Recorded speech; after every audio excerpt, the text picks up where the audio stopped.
여러분 안녕하세요. 2022년 12월 1일 목요일 부천 성인문예학교 차오름반 과학 수업을 시작하겠습니다. 교재는 교육부와 국가평생교육진흥원에서 펴낸 종합과정 과학 1입니다. 네, 여러분 벌써 12월이 됐습니다. 네, 벌써 올해의 마지막 달인데요. 오늘 갑자기 날씨가 굉장히 쌀쌀한 게 아니라 굉장히 추워졌습니다. 영하로 내려갔죠? 네, 여러분들 건강 조심하시고요. 자, 오늘 수업 시작하겠습니다. 오늘은 지난 시간에 우리가 물체와 물질에 대해서 배웠고요. 그 중에서 고체, 기체, 액체 그 세 가지의 상태에 대해서 배웠습니다. 오늘 이어서 지난 시간에 이어서 하겠습니다. 오늘은 교과서 139쪽 생각 넓히기 있어요. 생각 넓히기 다 같이 보겠습니다. 생각 넓히기에는요, 고어텍스의 비밀이라는 내용입니다. 고어텍스 여러분들 알고 계시나요? 고어텍스 우리 등산복에 많이 있는데요. 그 옷감에 그 재질이 고어텍스라는 재질입니다. 그래서 여러 가지 기능이 있어서 산에 등산 갈 때 주로 많이들 입어요. 그래서 신발도 있고요. 자, 그럼 어떤 내용인지 같이 볼게요. 자, 이 등산복은 방수 기능이 있으면서 땀을 배출하는 특수 기능을 사용해 만들었습니다. 예, 특수 기능성 원단을 사용해서 만들었대요. 여러분 한번 입어보세요 라고 이제 직원이 가게 주인이 이제 말하는 내용이죠. 네. 요즘 고어텍스를 이용한 등산복이나 등산화가 많이 판매되고 있다. 고어텍스는 1981년에 미국 한국우주국, 여기 NASA 그거예요. 자, 미국 한국 우주국, 이게 줄여서 NASA, 여기 NASA 대문자로 써 있죠? 네, 요게 미국 한국 우주국이라는 영어 이름인데 줄여서 NASA라고 이렇게 합니다. 그래서 우리가 신문이나 TV에서 NASA 이런 게 나오면 미국 한국 우주국이구나 이렇게 생각하시면 돼요. 그래서 읽기는 나사 이렇게 읽습니다. 나사. N은 N 소리, A는 아 소리, S는 시오 소리, 아는 아 소리. 그래서 나사. 우리가 뭐 나사가 빠졌다 그렇게 쓸 때도 우리 나사. 그런데 그 나사 뜻은 틀리죠. 네, 이렇게 줄임말이에요. 영어로 이제 뭐 여러 가지 있는데 여기에서 NA 그 큰 글자만 따와서 NASA라고 합니다. 네, 그래서 나사에서 이 고어텍스로 나사에서 최초로 이제 우주 비행사를 이제 보낼 때 이제 옷을 만들어줬다 그런 내용이에요. 자, 볼게요. 그래서 최초의 우주 왕복선인 콜럼비아호의 최초 우주선이 콜럼비아호예요. 그 이름이 콜럼비아호의 우주 비행사를 위한 우주복을 만들 때 사용하기도 했다. 네, 그다음. 자, 일반적으로 방수 기능을 가진 원단은 물을 원단 안팎으로 시키지 않는다. 물을 밖에서나 안에서 습기가 생기잖아요. 물이 이렇게 생깁니다. 그런데 바깥에선 비라든가 눈이라든가 이런 게 맞을 때 물이죠. 그리고 안에선 땀이 나죠. 그런데 그것을 안팎은 안과 밖으로 통과시키지 않는다 그랬어요. 통과시키지 않는다. 그거는 무슨 소리예요?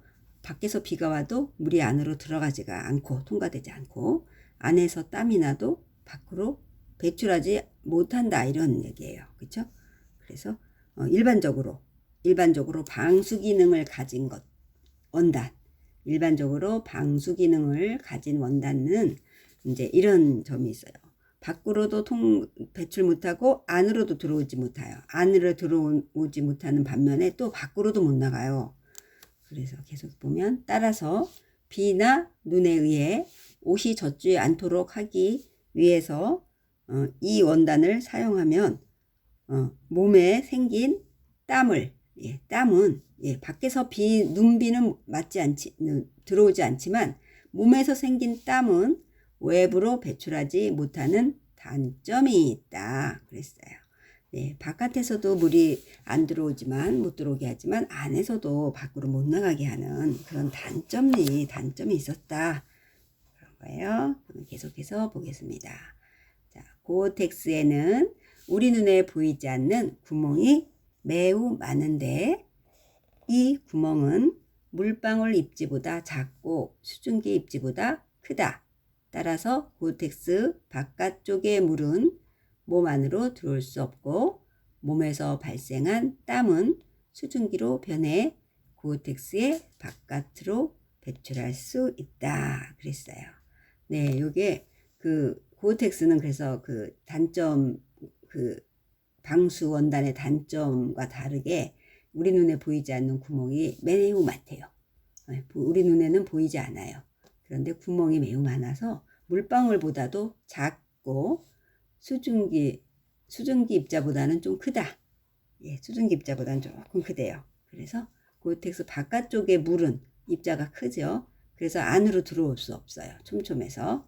그런데 몸에서 발생한 땀은 그 입자가 작고요. 수증기로 바뀝니다. 몸에서 발생한 땀은 우리가 이제 땀이 나서 여름 같은데 옷을 막 벗으면 막 이렇게 모락모락 김나는 거 그런 경험 하셨죠? 네, 그 수증기로 변해서 고어텍스의 바깥으로 배출할 수 있다. 네, 그러니까 다른 방수원단과는 이제 다르다, 차별화가 된다 그런 거죠. 그것과 달리 바깥으로도 나갈 수 있다. 바깥에서는 못 들어오고 안에서는 나갈 수 있다. 이게 굉장한 장점인 거죠. 네.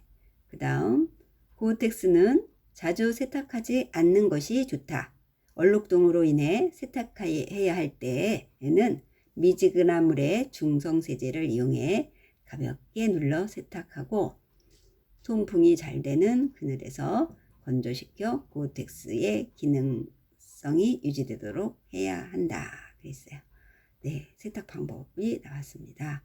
네, 가능하면 세탁을 하지 않고 또 혹시 뭐 얼룩이나 뭐가 묻었다면 이런 식으로 미지근한 물에다가 세제를 풀어서 가볍게 막 문지르고 이제 비비거나 그러면 안 된다는 거죠. 다른 빨래처럼. 그래서 가볍게 그냥 그 얼룩만 제거하는 정도로 얼른 하고 통풍이 그럼 잘 되는 곳에서 그늘에서 말려라 그런 얘기예요. 너무 비벼 빨면 그 기능이 원단의 그 방수 기능이 다 없어지죠. 네. 네, 그 고어텍스 여기 사진은 이제 뭐 등산복 이런 데도 많이 쓴다. 그리고 고어텍스의 구조가 그 위에 있어요. 물은 들어보내지 않고 수증기를 내보낸다. 이런 그림이에요. 그죠? 여기 고어텍스의 구조 있죠? 이게 고어텍스 네모난 게 고어텍스예요. 자, 바깥에서 눈비가 옵니다. 눈비가 이렇게 막 와요. 그런데 못 들어갑니다. 여기에. 그런데 자, 몸 안에서 땀이 납니다. 땀이 수증기로 변해서 밖으로 나갑니다. 요거는 나가고 요거는 요거는 배출되고 요거는 못 들어오고 그러니까 아주 이제 방수원단의 장점 아주 큰 장점이 되겠죠. 네, 그래서 고어텍스의 장점은 뭐 굉장히 입어보신 분도 있고 장점은 많이 아실 거예요. 가장 큰 특징이 이제 방수성. 방수는 뭐예요? 물이 들어오는 거를 막아준다. 스며들지 못하게 하는 거예요. 그 다음에 두 번째는 방지하는데 뭘 방지하냐면 방풍. 풍은 뭐예요? 바람. 아주 추운 바람, 찬바람, 그런 바람을 막아준다. 그 다음에 투습성 이렇게 세 정도로 이야기할 수 있어요. 방수성은 바깥에서 들어오는 비를 막아준다. 그리고 방풍성은 바람을 막아준다. 3번 투습성은요, 옷감의 습기를 밖으로 배출한다. 배출한다. 이거 배출이에요. 네. 투습성이라는 것은 이게 습기를 밖으로 내보낸다는 소리예요. 네, 그래서 볼텍스 비밀 알아봤고요. 오늘은 두 개의 단원이 끝났기 때문에 자, 생각 다지기에서 총 정리를 한번 해보도록 하겠습니다. 자, 생각 다지기.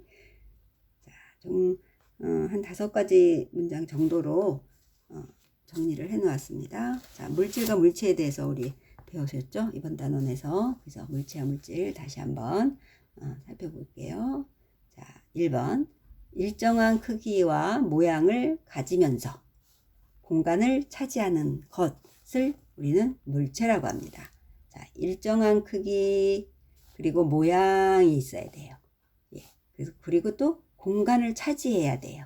어떤 공간을 차지해야 돼요. 부피가 있어야 돼요. 그래서 예를 들면 이제 요런 모양의 이제 반찬통 뭐 이런 거 있죠. 네, 반찬통 같은 거, 김치통 이런 거. 그다음에 이렇게 얼음 조각 이렇게 형태가 좀 있어야 돼요. 모양이 있어야 돼요. 그리고 크기가 어느 정도 돼야 돼요. 그 안에 공간이 좀 있어야 돼요. 네. 그리고 우리가 뭐 이렇게 병 같은 거, 이런 통 같은 거 이런 거 있죠. 네. 그리고 모든 물체가 거의 고체라고 볼 수 있어요. 고체는 좀 물질은 이제 이렇게 형태를 가지고 있어요. 네.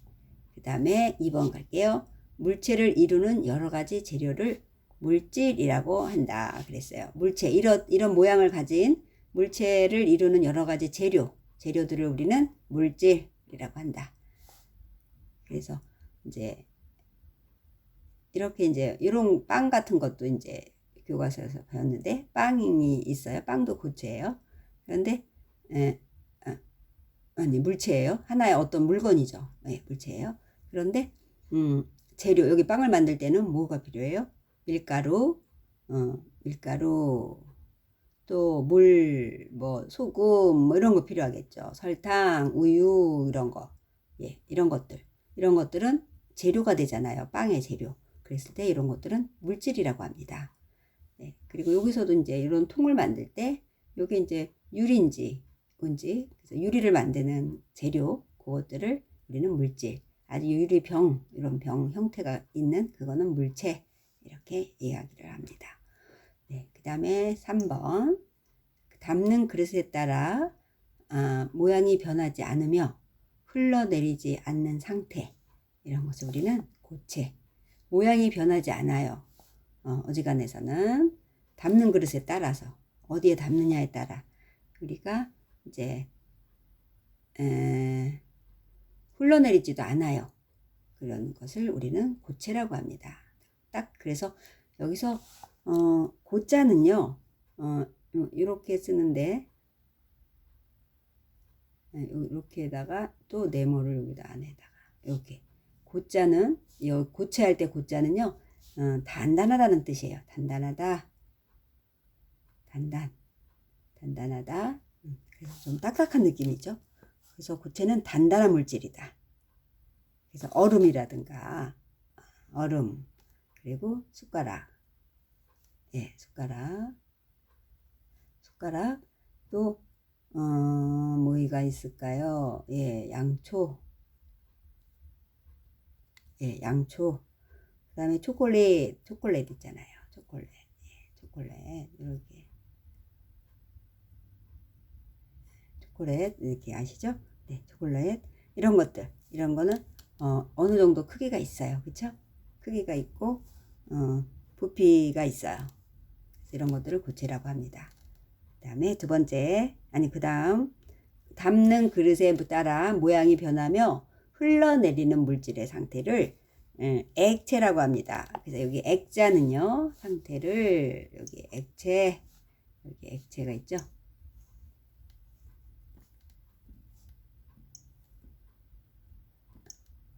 예, 액체라고 하는데 여기서 액자는 즙이라는 뜻이에요. 즙. 즙. 즙이라는 뜻이에요. 그래서 우리가 뭐 녹즙, 무슨 즙, 칡즙, 이렇게 즙, 맞지? 사과즙, 이런 거 많이, 들어보셨죠? 그래서 물이나 액체에는 뭐가 있냐면 물 흘러내리죠? 네, 흘러내리는 물질. 또 기름 같은 거, 식용유 이런 거, 기름 종류. 그 다음에 식초, 간장 뭐 이런 거 흘러내리죠. 그런 걸 우리는 액체라고 합니다. 주스 이런 거. 그런데 이제 일정한 모양과 부피가 없어요. 그쵸?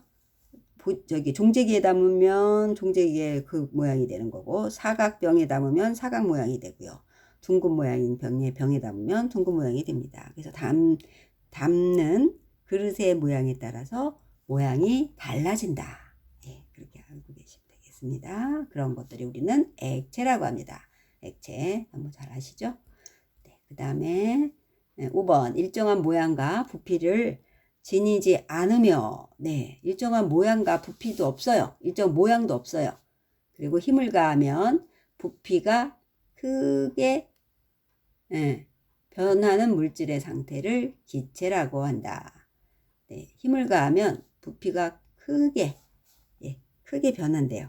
이거는 뭐냐면 기자인데요. 기체의 기자는요. 네, 기체는 기자고요. 기운이란 뜻이에요. 기운. 네, 기운은 기운으로 느낄 수 있는 물질을 말해요. 그래서 대표적인 기체는 공기가 있어요. 우리가 공기 눈에 보이지 않고요. 모양과 부피도 없어요. 그렇죠? 그런데 이제 공기, 그리고 산소 같은 거, 우리 산소도 어디 만져지지도 않고, 예, 그렇죠? 근데 이런 것들을 우리는 기체라고 합니다. 네. 다음, 네, 여기까지 생각 따지기를 한번 훑어보면서 이번 두 개 단원에서 배웠던 그 내용을 정리해 보았습니다. 자, 그러면 그 옆으로 가실게요. 생각 확인하기 있어요. 생각 확인하기는요, 우리가 문제 한번 풀어보시는 거예요. 문제 한번 풀어보도록 하겠습니다. 자, 생각 확인하기 있어요. 생각 확인하기. 자, 1번부터 보겠습니다. 다음 가로 안에 알맞은 용어를 써 봅시다. 그랬어요.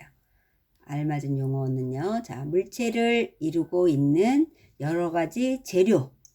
물체가 예를 들어서 초콜릿이다 또는 의자다, 이런 건 물체잖아요. 그쵸? 그릇이다, 뭐 책이다, 이런 게 있잖아요. 그런 물체가 있다면 그 이루고 있는 여러 가지 그 재료를 우리는 뭐라고 하느냐? 예, 그러면은 우리가 의자라는 물체가 있을 때, 의자는 앉는 곳은 좀 부드러워야 되니까 가죽 같은 거로 만들고, 여기 이렇게 받침대 같은 거는 이제 금속으로 많이 만들잖아요. 그래서 가죽이나 금속이나 못이나 이런 것들을 우리는 물질이라고 합니다. 물질. 네, 우리가 빵을 예를 들어 보면 빵 자체는 물체예요. 그렇죠? 근데 빵을 만들기 위해서 밀가루, 물, 우유, 뭐 소금, 설탕, 우유, 그런 것들이 들어가죠. 그런 거는 물질이라고 하죠. 재료니까 물질이라고 하고, 일정한 크기의 모양을 가지면서 공간을 차지하는 것을 우리는 뭐라고 하냐면, 공간 차지하고 일정한 모양을 이뤄요. 그거는 물체라고 합니다. 네. 이해되시죠? 네, 잘 하셨고요. 그 다음에 2번. 물질의 상태에 대한 설명으로 옳은 것은 공표, 옳지 않은 것은 X표를 해봅시다. 그랬어요. 물질에 대한 상태에 대한 설명입니다. 1번. 고체는 단단하고 모양이 일정하다. 그랬어요. 어때요? 네, 그렇죠. 모양이 일정해요. 그리고 단단해요. 그래서 고자가 단단하다. 그랬어요. 예. 그러면 얘는, 네, 0표, 요 괄호 안에다 동그라미. 그 다음에 2번. 액체는 담는 그릇에 관계없이 모양과 부피가 변한다. 그랬어요. 액체는 담는 그릇에 관계없이 모양과 부피가 변한다. 네, 담는 그릇에 따라서 관계가 있죠. 담는 그릇에 관계없이가 아니라 관계가 있습니다. 담는 그릇에 따라서 모양이 달라지죠. 관계없이 달라지진 않아요. 그래서 둥근 그릇에 담으면 둥근 모양, 네모난 그릇에 담으면 네모 모양, 그렇게 되는 거죠. 그래서 얘는 틀린 내용이 되겠습니다. 3번은요. 기체는 퍼지는 성질이 있으며 모양과 부피가 일정하지 않다. 네, 그렇죠. 예, 퍼지는 성질이 있어요. 기체는요. 그래서 3번 내용은 맞는 내용이 되겠습니다. 네, 그 다음요. 다음 보기에서 각 상태에 해당하는 물질의 기호를 골라 써봅시다. 그랬어요. 여기 보기에는 네, 얼음도 있고요. 간장, 공기, 암석, 각설탕, 참기름, 산소, 식초 이런 것들이 있어요. 자, 그러면은 어떤 게 고체고, 어떤 게 액체고, 어떤 게 기체고 한번 이제 써보시는 거예요. 자, 그럼 하나씩 한번 해볼까요? 얼음은 뭐예요? 얼음은요. 네, 얼음은 고체. 고자로 쓰겠습니다. 간장은요. 네, 물 종류니까 액체. 공기는요. 예, 형태도 없고 이렇게 퍼지고 모양도 일정하지 않죠. 네, 이거는 기체. 암석은요. 고체, 딱딱한 덩어리니까. 각설탕도 고체, 참기름은요. 액체. 산소는요. 기체. 식초는요. 액체. 네, 그러면 밑에다가 요네 하나씩 다 하셨죠? 1번 고체에는 어떤 것이 있는지 기호를 쓰래요. 고체는 아까 고체는 기억이 있네요. 그쵸? 기억. 그 다음에 고체가 네, 여기 리을이 있네요. 네, 리을. 그 다음에 고체가 또 네, 미음이 있네요. 미음. 그래서 기억, 리을, 미음이 있고요. 그 다음에 액체는 네, 간장, 니은. 그 다음에 네, 비읍, 참기름이 비읍 있네요. 그 다음에 이응, 식초가 이응이니까 식초 있죠? 네, 그래서 니은, 비읍, 이응이 되겠습니다. 네, 그 다음에요. 그럼 기체는 뭐가 있을까요? 기체는요. 기체는 공기가 아까 디귿이었어요. 공기가 디귿. 그 다음에 산소가 아까 시읒이었어요. 그래서 기체는 공기 그리고 산소, 네, 이 두 가지 네, 되겠습니다. 네, 그래서 우리 총정리와 생각 확인하기까지 총정리 2번 단원 그게 다 마치고 오늘 공부를 정리하면서 공부해 보았습니다. 여러분 오늘도 공부하시느라고 고생 많으셨고요. 다음 주에 또 뵙겠습니다. 여러분 안녕히 계세요.